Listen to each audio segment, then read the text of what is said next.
አሰላሙ አለይኩም ወራህመቱላሂ ወበረካቱ። ውድና የተከበራችሁ የቻናሌ ተከታታዮች እንዴት ናችሁ? ሰላም ናችሁ ሆይ? በያላችሁበት ሰላማችሁ በዚህ ተረፍረፍ ይበልልኝ። እንዲሁም ክርስቲያን ወገኖቼ ሰላም ብያለሁ። ወዳችሁና ፈቅዳችሁ ስለምታበረታቱኝ ከልብ አመሰግናለሁ። እና ቤተሰብ የሆናችሁ ላይክ ሼር በማድረግ አበረታቱኝ። እንዲሁም አዲሶች ሰብስክራይብ በማድረግ ቤተሰብ ሁኑ። መልካም ጓደኛ እስኪ ተጋበዙልኝ። ነገር እነዛ ሰባቶቹ እነማን ናቸው? የጥሩ ጓደኛ መገለጫዎች እነዛ ዳዒዎችና እነዛ ዑለማዎች ጠፍቷቸው አይደለም አለ። እነዛ ሰባቶቹ እነማን ናቸው? እስቲ እንየው። አልኡላ የመጀመሪያው የጥሩ ጓደኛ መስፈርት ኪሱ ያበጠ ሚስቅ የሚያጫውት ጥሩ አራዳ ምናምን የሆነ አይደለም። ይሄኛ የምንመርጠው አይነት ነው። الشرط الأول የጥሩ ጓደኛ መገለጫ ጥሩ ተቀማማጭ መገለጫ የመጀመሪያው መስፈርት أن يكون الجليس عابدا لله የአላህን አምላኪና አላህን በቀጥታ የሚገዛ መሆን አለበት። አንደኛው ሸርጥ ነው። لقوله تعالى الله سبحانه وتعالى እንደዚህ ስላለ يدعون ربهم ጌታቸውን የሚያመልኩ የሚለምኑ ዱዓ ወል ዒባዳ ስለሆነ ማለት ነው። ጌታቸውን የሚለምኑ ጌታቸውን የሚያመልኩ የሆኑ እንዳለው ማለት ነው። والدعاء هو العبادة كما قال صلى الله عليه وسلم الدعاء هو العبادة إن الدعاء هو العبادة. طيب وقال ربكم ادعوني أستجب لكم الله እንዳለው አለ አለፍ ያልንጠቅሳል። الشرط الثاني መረጃዎች ይጠቅሳል እንደዚሁ አላህን ብቻ የሚያመልኩ የሆኑ አለ يعني ሙሽሪክን ምን ልታደርግ አይገባም ማለት ነው። ተቀማማጭህና ባልደረባህ ልታደርግ አይገባም ነው እያለ ነው። الشرط الثاني ሁለተኛው መስፈርት የጥሩ ጓደኛ ተቀማማጭነት ምልክት ወይም መስፈርት أن يكون الجليس متصفا بالعبادة المستمرة ቀጣይ የሆነችን ዒባዳ የሚፈጽም የሆነ መገለጫ የሚገለጽበት ሊሆን ነው ያ አንተ ተቀማማጭ ጓደኛ لا موسمية منقطعة የምትቋረጥና በሆነ ጊዜ የተገደበች አምላኪ ሊሆን አይገባም። واعبد ربك حتى يأتيك اليقين الله ስላለ ማለት ነው።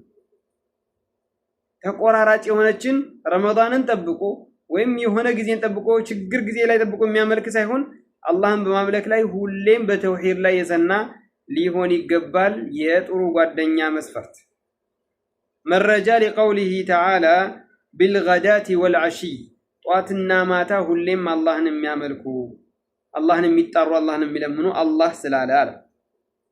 الشرط الثالث ሶስተኛው መስፈርት أن يكون الجليس من الموحدين ሙሽሪክ ሊሆን አይገባም።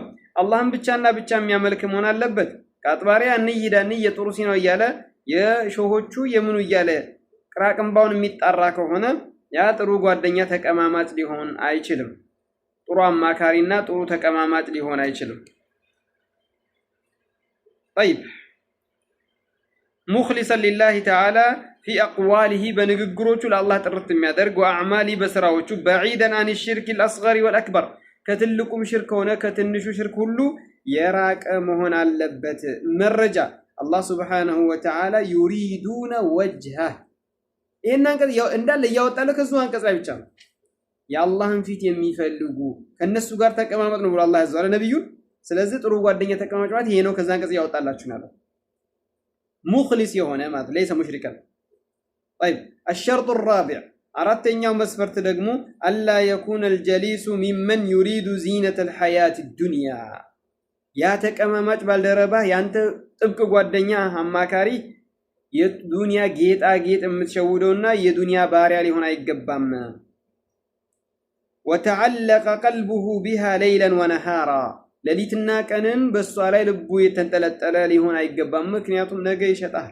እንደ ዱንያም ብናየው ራሱ በረካሽ የሚሸጥ لقوله تعالى እዛው አንቀጽ ላይ ቅድም የቀረበው አንቀጽ አላህ ምን ስላለ ولا تعد عيناك عنهم تريد زينة الحياة الدنيا ስላለ የዱንያ ጌጣጌጧን ፈልገህ እነዚያን አላህን ብቻ የሚያመልኩትን ከነሱ አይንህን አታዙር ያለበት ማለት ነው። الشرط الخامس አምስተኛው መስፈርት አሁንም የጥሩ ጓደኛና የጥሩ አማካሪ ተቀማማጭ መስፈርት አላ የኩነ አልጃሊሱ ጋፊለን ዐኒላሂ ወዐኒል አኺራ ከአላህና ከመጨረሻዋ ቀን ዝንጉ ሰው ምን የለበትም ከሆነ አንተንም ያስተኛሃልና ማለት ነው። ሊቀውሊሂ ተዓላ ወላ ቱጢዕ መን አግፈልና ቀልበሁ ዐን ዚክሪና አላህ ስላለ ቅድም የቀረነው አንቀጽ እዛው ላይ ነው ሁሉም እየደረደረ ያለው ሱረቱል ካህፍ ማለት ነው። እኛን ከማውሳት የእኛን ትውስታ ከመቀበል የእኛን ነሲሃ የእኛን ትምህርትን ከመቀበል እኛ የደነገግነውን ከመቀበል እኔን ከማውሳት የዘነጋ ልብ ያለውን ሰው አትታዘዝ አላህ ስላለው ማለት ነው። ወቃለ ተዓላ በሌላ አንቀጽ እንዳለው ፈአዕሪድ ዐመን ተወላ ዐን ዚክሪና ወለም ዩሪድ ኢላ አልሐያተ ዱንያ ፈአዕሪድ አይ ዙር ችላ በላቸው ተዋቸው። ዐመን ተወላ ዐን ዚክሪና ከኛ ትውስታዎች እኛን ከማስታወስ የከኛ ሐቅ ምን ያለ ችላ ያለና ኢዕራድ ያደረገ ጀርባ የሰጠ ወለም ዩሪድ ኢላ አልሐያተ ዱንያ የዱንያን ጌጣጌጥና ብልጭልጯን እንጂ ምንም ያልፈለገን ሰው ከሱ ዘወር በል። ከኛ ዚክር እኛን ከማውሳትና እኛ ሐቅ ላይ ከመቆም እሱ ጀርባ እንደሰጠ ሁሉ አንተም ጀርባ ሰጥተው ሂድ፣ ምንም የምትቀማመጥበት ጉዳይ የለም እያለን ያለው። ወቃለ ተዓላ ጠይብ ذلك مبلغهم من العلم ያ ከዕልም ይደርሻቸው ያ ነው ብሎ አላህ ሱብሓነሁ ወተዓላ በሌላ አንቀጽ እንደገለጸው ይላል። ጠይብ الشرط السادس ስድስተኛው መስፈርት አላ የኩነ አልጀሊሱ ሳሂቡ ሀዋን ከልሙብተዲዐ ወገይሪህ ያ አንተ ጋር የሚቀማመጠው ጓደኛህና አማካሪ ወዳጅህ ሙብተዲዐ ላይሆን ነው፣ በዲን ላይ አዳዲስ ነገር እየፈጠረ አምልኮት የሚፈጽም ራሱን የሚል ላይሆን ነው አለ። ወገይሪህ ሊቀውሊሂ ተዓላ አላህ እንደዚህ ስላለ ወተበዐ ሀዋህ ዝንባሌውን የሚከተል አላህ ብሎ ዛለ ስለጠቀሰው አንቀጽ ላይ ሆነ።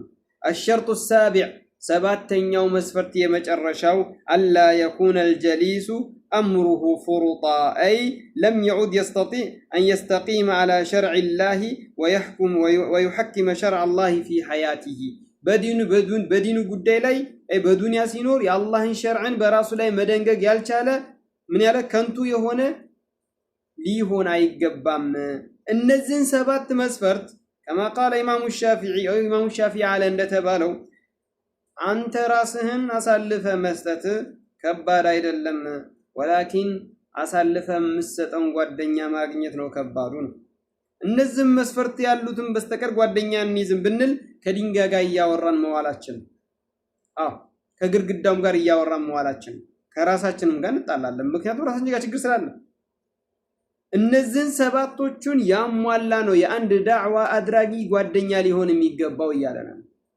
የአንድ ዳዕዋ አድራጊ መምህር አረ ማንኛውም ሙስሊም ሰው ጓደኛ ሊይዝ የሚገባው አማካሪው ቅርብ ጓደኛው ሊያደርግ የሚገባው እነዚህን ሰባቶቹን መስፈርት ያሟላ ነው።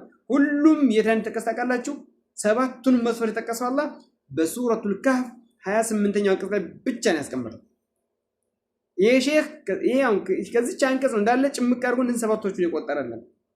من كملوا واصبر نفسك مع الذين يدعون ربهم بالغداة والعشي يريدون وجهه ولا تعد عيناك عنهم تريد زينة الحياة الدنيا ولا تطيع من أغفلنا قلبه عن ذكرنا واتبع هواه وكان أمره فرطا النزه يهون يقرأت أنكس سبات مسفرتوችን አስቀምጣለች። መልካም ጓደኛ መልካም ተቀማማጭን በዛ አንቀጽ ውስጥ ታገኘዋለህ። ከዛ አንቀጽ የወጣን ጓደኛ ልታደርግ አይገባም። فليس من الدين ولا من العلم على كذا ولا شيخ كدينم አይደለም ከእውቀትም አይደለም ولا من العقل أن يكون واجهة العلماء የዑለማዎች ፊት ለፊት የሚታይ ማነው هؤلاء المشاغبون እነዚያ ወጣቶች አሉ አይደል ሙሻጊቡን ነገራቶችን ግብ ይላሉ እንደነዛ አይነቶች ሊሆኑ አይገባም። واخشى ان تكون هذه مؤامره كبرى እቺ ደግሞ ትልቅ ሴራ ትመስለኛለች በየሰጋለው على العلماء والدعاة والمصلحين دعوة አድራጊዎችም ሆነ ዑለማዎችም ሆነ ጥሩ ሰውን ማህበረሰብን አስተካካዮች ላይ ፈተናና አደጋ ይሆናል ብዬ እሰጋለሁ ይላል ሼክ መሐመድ። ሰላም አለይኩም ሙስሊሞች አንድ ጥያቄ ተጠይቆ ያንን ጥያቄ ለመመለስ ከአራት መሰረታዊ ማስረጃዎች ውስጥ አንዱን ያቀርባሉ። አንደኛ ቁርአን፣ ሁለተኛ ሐዲስ፣ ሶስተኛ ኢጅማዕ፣ አራተኛ ቅያስ። አህባሽና ሱፊዮቹም አንድ ጥያቄ ተጠይቀው እዛ ጥያቄ ረድ ለመስጠት አራት መሰረታዊ ማስረጃ አላቸው። አንደኛ ኢብኑ ተይሚያ ሄደ፣ ኢብኑ ተይሚያ መጣ፣ ኢብኑ ተይሚያ በላ፣ ኢብኑ ተይሚያ ተኛ። ሁለት አብዱልዋሃብ ሄደ፣ አብዱልዋሃብ መጣ፣ አብዱልዋሃብ ሰራ፣ አብዱልዋሃብ ሰራ። ሶስተኛ ረድ የምትሰጥበት የሰውየው ሁኔታ ነው። ለምሳሌ እኔ ልበላችሁ፣ የኔን ፎቶ ያመጡና ያረጉኛል፣ ወይም ደግሞ ወደታች ያረጉኛል፣ ወይም ደግሞ መላጣዬን አንድ ማስረጃ ሰጧቸው፣ መላጣ ነው። አራተኛ ፎቶህን ሴቶች ጋር አቀናብሮ ማምጣት፣ ግለሰቡን የሚያዋርዱበት ነገር መፈለግ።